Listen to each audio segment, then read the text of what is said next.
We're going to start with, we're just going to touch on it, a 5-minute segment on Jon Jones, because the reason we're here today is to bring you the official, all-encompassing Tony Ferguson breakdown. But first, Jon Jones, 6'6" in shoes. Jon Jones. There's the man with soulless eyes. Smirk. 1,000-yard stare, slight smirk, or just pervasive arrogance, and yet I still can't feel bad for the self-destructiveness of this man. Call me a fool. His face is probably numb. Cocaine. I don't know if they did any kind of drug testing. I know that he was breathalyzed, and they put him through like 6 or 7 different tests. Yeah, the open container, I think, and the gun. Did you hear him blame his kindness to homeless people? Yes. As the reason he was out there? Jon is on cocaine. Man, I just think he has an overall substance abuse problem, and it doesn't matter whether it's weed, it doesn't matter if it's alcohol, it doesn't matter if it's cocaine. He can't use these in a recreational fashion. I don't think it's an issue of him just being immature anymore, because you might have recalled from my Tyson Fury podcast, I levied a lot of judgment upon Tyson Fury for actions that he committed throughout his 20s. Yes. And I used that to push forth a narrative about him, and I was thinking maybe I've done the same thing with Jon Jones. Some of our early podcasts shat on Jon Jones, and we've come around to him a bit, seeing him as a more matured person at this stage of his career. Yes. This doesn't seem like an issue of maturity. What do you think?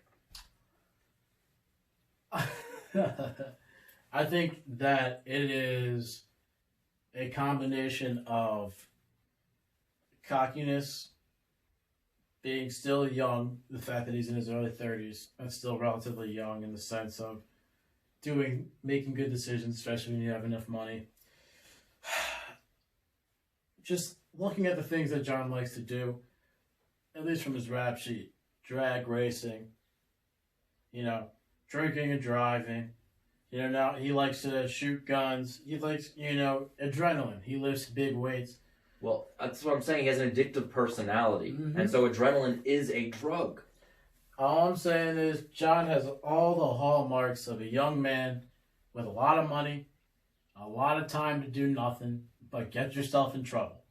And that's what happens when you haven't been able to go outside in a long time and doing a bunch of cocaine at your house. You're like, damn it.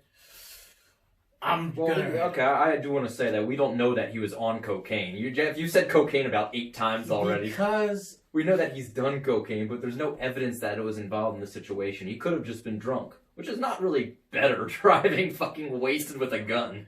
One of the things... You know what? We're not going to get into this. Okay. It's a better idea.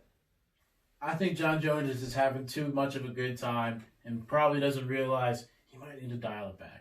A poll through the Scraptitude Twitter with the question, is Dominic Reyes versus Thiago Santos the fight to make for an interim light heavyweight belt? The results, out of 402 voters, that's pretty good for us at Scraptitude. We're a humble brand, expanding, but still humble. 60% said yes, and 40% said no. And so these guys they're fighting for the title of who lost less to Jon Jones, and I mean that's funny to me. I think we're doing my man Polish Power, Jan Blachowicz. Blachowicz? I think that's how it's pronounced. Blachowicz. Janny B. Yeah, Janny B, as we've termed him. Where does he stand in this trifecta, this assortment of contenders? Jan represents new blood contending for the belt. Not necessarily the most difficult or, I guess, most stylistically interesting contender for Jon Jones. Not for Jon. But he could definitely give one of those two a fun fight. Do you think he already lost to Santos. He's lost to Santos, and he already beat the Krylov Bull. Well, okay, you keep wanting to throw, in our private conversations, you keep wanting to somehow throw Krylov into this upper echelon because he laid on Johnny Walker. Chill out. I'm still talking. I'm just saying he already got that win, so that's probably not that. He's got that win, that Jacare win, the Corey Anderson win, the Luke Rockhold win. Here's what here That's could 4 be. solid victories. So here's what I say happens. All right. All right. Jon Jones, realistically, considering the combination of coronavirus and whatever his suspension or whatever is going to end up being, won't be on the ticket for a little while. I say we let Jan fight. Who's your bull? Magomedov Akaramama? Oh yeah, Ankalaev. I Ankalaev. think is his name. Here. We give Dominic Reyes can fight. What's Magomed Ankalaev. Ion Kutabla. Oh yeah. Fuck's his name? Kutalaba.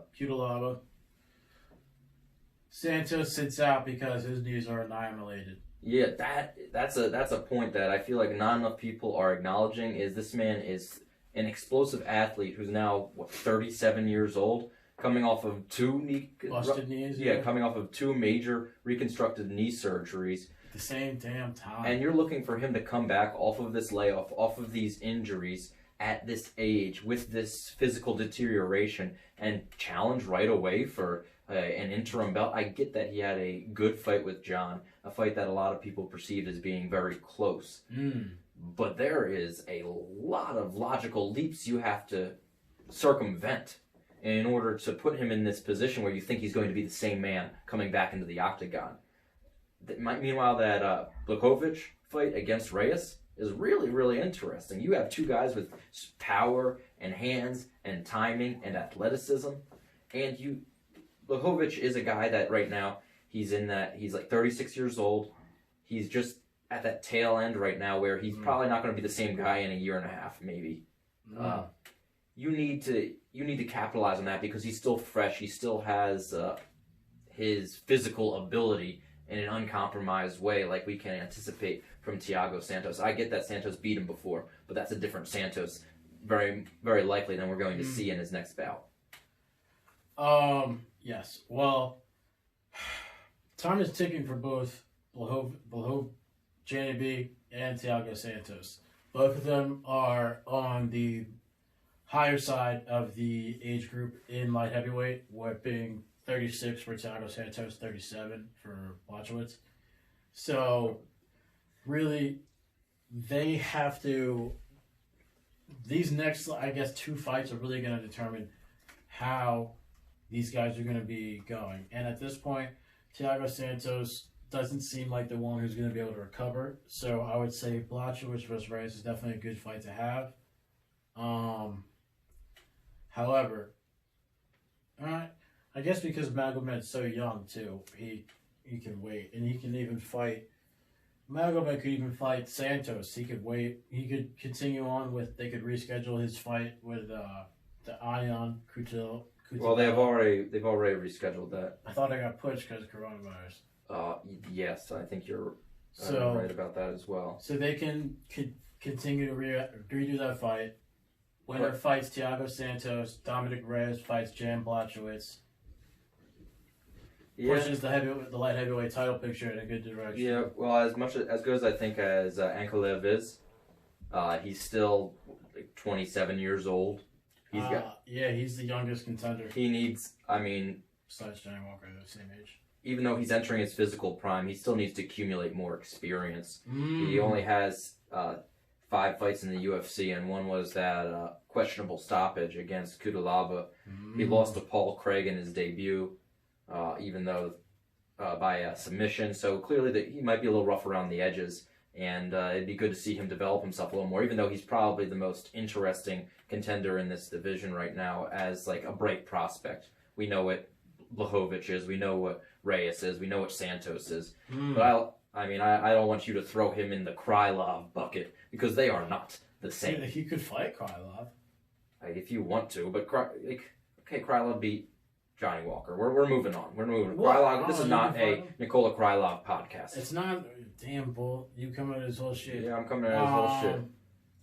Give my man Blachowicz a interim